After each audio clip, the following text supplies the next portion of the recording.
I think that we just carry around all of the shame and judgments. And you mentioned shame during our support group also.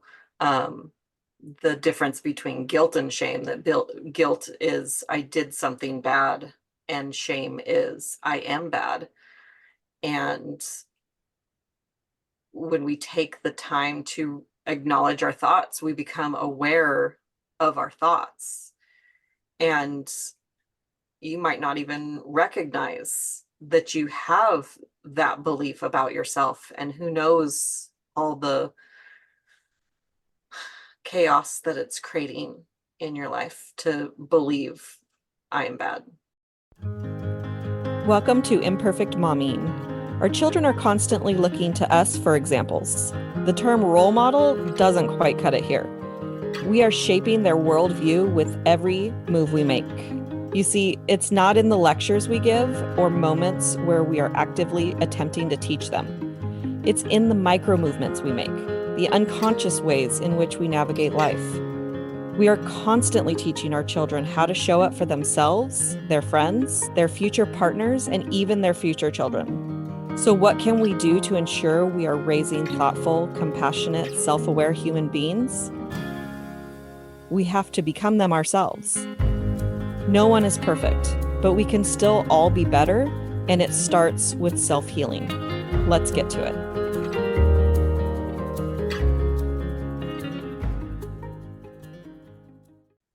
Welcome back to us and our lesson of the week. We just got off of our parent support group, and we had some exciting topics that we want to share with you today. Yeah, we did. It was really, really rich discussion. And I really loved how, despite the fact that we had literally a mom with a 3-month-old and a mom with a 16-year-old, and right, like two different moms, and then of course a dad with a 5-year-old, and just like the people that are in the group. But regardless of where we are in our journey of parenting, and really looking at whether our kids are 3 months, 3 years, 13, 23, or 30, that the interweaving that happens inside of our parenting, it really is like the age of the child is irrelevant, because really, truly what it comes back to is us and how we're showing up. And the most important thing that we can give our children is unconditional love. And the way to do that is self-care. And Deanna, I love what you shared. You loved which part of what I shared? Yeah, there was a lot that you shared, but just in terms of, what I think was really helpful was the energy in, energy out list. Right. Yes, we definitely need to be aware of where our energy is going, what feeds us, what takes energy from us. And so we go into more detail about how to create an energy in and energy out list in our group. So hopefully you will enjoy that. Yeah, and like on that topic, right? Like it was really with one of our moms, she was saying how she feels selfish if she takes care of herself, like putting energy in. And so we discussed the oxygen mask example. And we all, many of us have heard about the oxygen mask example, where how important it is to put the oxygen mask on ourselves first before we put it on our kids. And it was funny, I was having a conversation with a different parent, with another parent a couple of weeks ago, and she was saying how she felt when her kid got to the teenage years, like that the plane was going down, the plane was on fire. It's like, who cares about the oxygen mask? Like, it was so crazy. And as a mom of teenagers and now young adults, I can totally and completely relate to that. And it is even more important. No, I'm not going to say it's more important. It's not more important. It's more, I'm more aware of how important it is, that it's truly like, in order to be the parents that we want to be, how imperative it is that we do that self-care. And I love what you came up with, and we shared after the call, Alish, about the acronym, or around the importance of taking a mental bath every day, right? Or bath, as you Yeah. would say in America, for those of you in America that are listening, but for those that aren't, it's a mental bath. We take a physical shower or physical bath every day. And let's dive into what it looks like to take a mental one. Yeah. And one of the things that the mom said is she's like, I've been trying to find a whole hour to go and do a massage or a Reiki session or whatever. And it's like, well, when you have a 3-month-old, you might only have 5 minutes. And that's what I love about this mental bath, is that you can do it in 5 minutes. So I'll tell you the 4 things first, and then I'll break it down. So bath, breathe, acknowledge, thank, and heal. So first we want to breathe. Begin with deep, slow breaths to calm the body and mind. Acknowledge and recognize your thoughts and feelings without judgment. Thank, show your gratitude towards yourself for your strengths and your efforts. And heal, allow yourself some time to heal mentally. And this involves giving yourself permission to rest, recover, and let go of the stress and negativity that may be weighing on your mind. I feel calm just after like reading that. Yeah, I love that so much. And for me, even on the, just to break it down even a little bit more, right, with breathing, there's so many different breathing techniques that we can do. But literally just that, like being conscious of taking that breath. Like breathing is something that we do whether we're conscious of it or not, but it's just slowing down and just being conscious. Sometimes just taking that really deep breath, which ties back into the pause that I know we've taught in a previous lesson. And then the acknowledgement for the A really is, and the way you described it is really just, for me, I think about it as awareness. It's just having awareness, because we can't change anything. We can't do anything about anything unless we're aware. And so that slowing down and becoming aware is just so important. And then on the thank, which is, really just, we've discussed the attitude of gratitude and just being aware of what we are grateful for. And it can be something as small as, I mean, I'm just looking in front of me as, I'm so grateful to have filtered water and be able to just go to the tap to drink.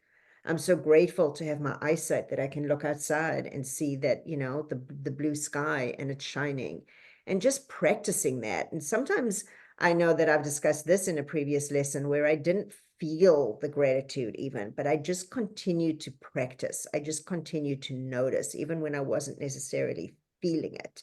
And then, of course, the healing, which is, everything that you just described, which is so powerful. Love, love, love that.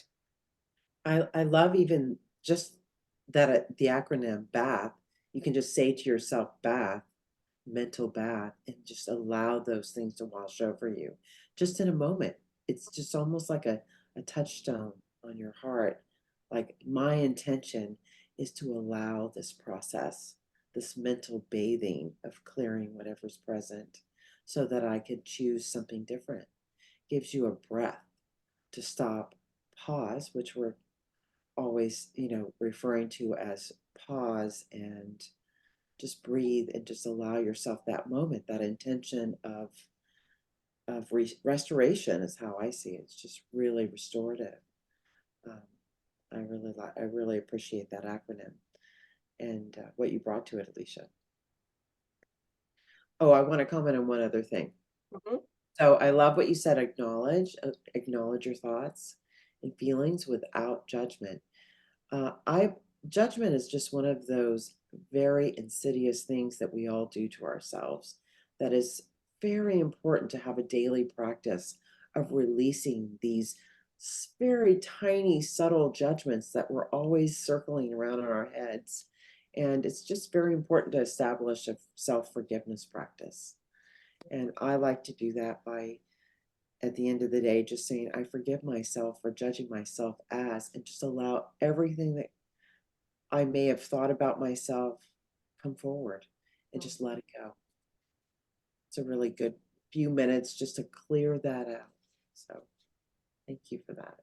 Yeah, that's a really beautiful practice. I think that we just carry around all of the shame and judgments. And you mentioned shame during our support group also.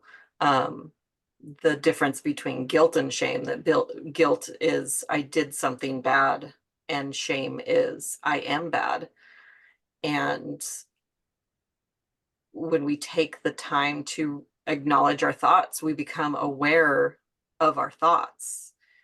And you might not even recognize that you have that belief about yourself. And who knows all the chaos that it's creating in your life to believe I am bad. Yeah, and so since we're really working with acronyms here, for me, shame is should have already mastered everything. Mm. And I think as parents and moms in particular, that was something I could certainly relate to, right? Like I had so much guilt or shame around what I thought I should have mastered, of knowing what I didn't know.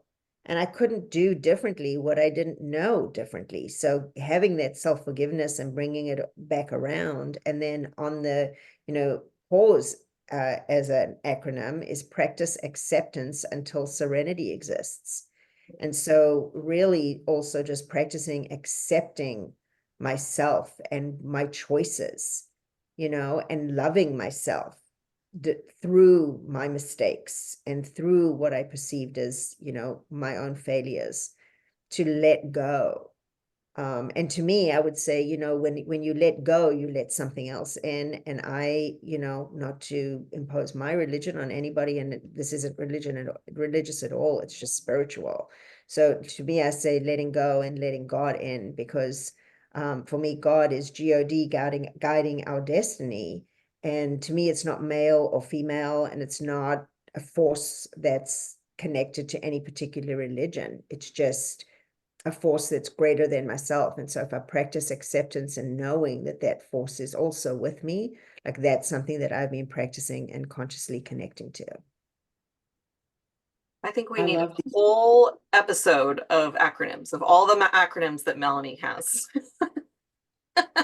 Well, this isn't an acronym, but it is three precepts that I love to think about as a guiding light in my life. And it's like, one is don't hurt yourself and don't hurt others, and use everything that comes to you in your life for your upliftment, learning, and growth. And number one, take care of yourself so that you can help take care of others. These are just three directives that I love to live by. That's beautiful. This was a very full lesson, you guys. We could literally take this, right, and take any number of these things that we've discussed and do it like which maybe we will. Yeah. So we'll be back next week with another lesson, but join us for our parent support call on Tuesdays at 9 a.m. Pacific Standard Time. They are virtuals. I called it a call. It's not a call, it's a group, but join our support group on Tuesdays. Jump into our Facebook group, Raising Enlightened Children. And yeah, we'll see you guys there. And until we meet again, bye guys. Keep healing. Bye. Thank you for tuning in to Imperfect Momming. It's time for us to step up and realize that our power is not in trying to shape our children. Our power lies in shaping ourselves into the people we want our children to model themselves after. Don't just do it for your kids. Do it for yourself. When you become a more self-aware, compassionate, and confident person, you and everyone around you benefit. For more information about me and my work, visit AlysiaLyons.com. That's AlysiaLyons.com. See you next time.